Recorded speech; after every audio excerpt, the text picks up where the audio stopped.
सोमबिया और हाथी नालगिरी की कहानी। प्राचीन भारत के एक छोटे से गांव में सोमबिया नामक एक साहसी और निडर युवक का निवास था। सोमबिया का गांव एक घने जंगल के किनारे बसा हुआ था, जिसमें एक विशाल और शक्तिशाली हाथी नालगिरी निवास करता था। नालगिरी का कद इतना बड़ा था कि उसके चलते जंगल की हर बात उसकी मर्जी से होती थी। हाथी के आतंक से गांव के लोग बेहद परेशान थे। नालगिरी का गुस्सा इतना भयानक था कि जब भी वह गांव के खेतों में आता, वह पूरी फसल को तहस नहस कर देता।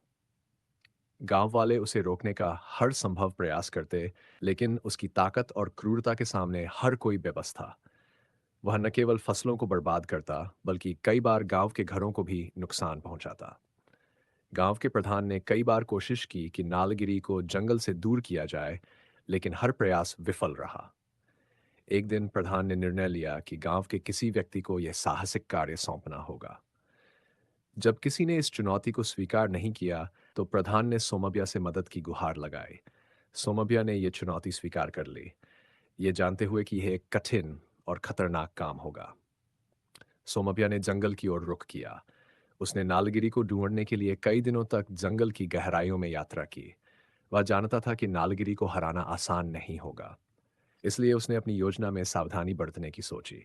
उसने जंगल के जानकारों से जानकारी इकट्ठा की और नालगिरी के व्यवहार और आदतों का अध्ययन किया। कई दिनों की कठिन मेहनत और संयम के बाद सोमभिया ने अंततः नालगिरी का पता लगा लिया। नालगिरी विशाल और ताकतवर था। उसकी आंखों में गुस्सा और खतरनाक चमक थी। सोमभिया ने खुद को निडर बनाए रखते हुए हाथी के सामने जाकर उसकी आंखों में आंखें डालकर बात शुरू की। सोमभिया ने नालगिरी से कहा, तुम्हारे बिना गांव के लोग शांति से जी नहीं पा रहे हैं।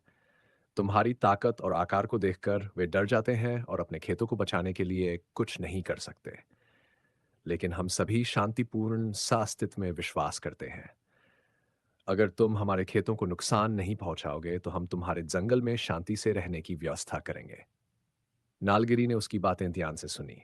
सोमबिया की ईमानदारी और साहस ने उसे प्रभावित किया।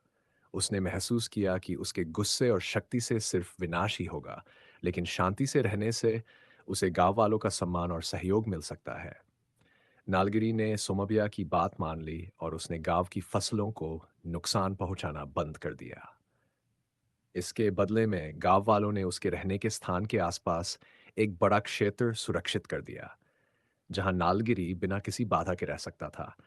इस समझौते के बाद नालगिरी और गांव के बीच एक शांति स्थापित हो गई। सोमबिया की बहादुरी और समझदारी के कारण गांव में सुख शांति लौट आई। गांव वालों ने सोमबिया को अपने नायक के रूप में सम्मानित किया और उसकी कहानी ने सभी के दिलों में एक स्थायी छाप छोड़ी।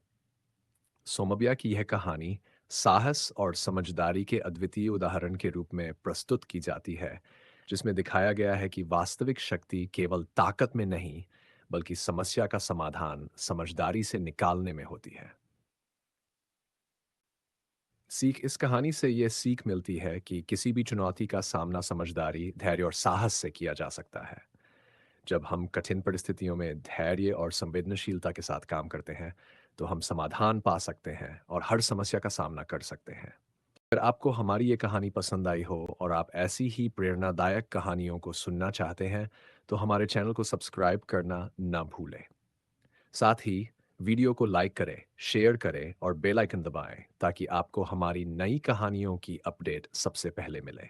आपके सपोर्ट से हमें और भी अच्छे कंटेंट बनाने की प्रेरणा मिलती है।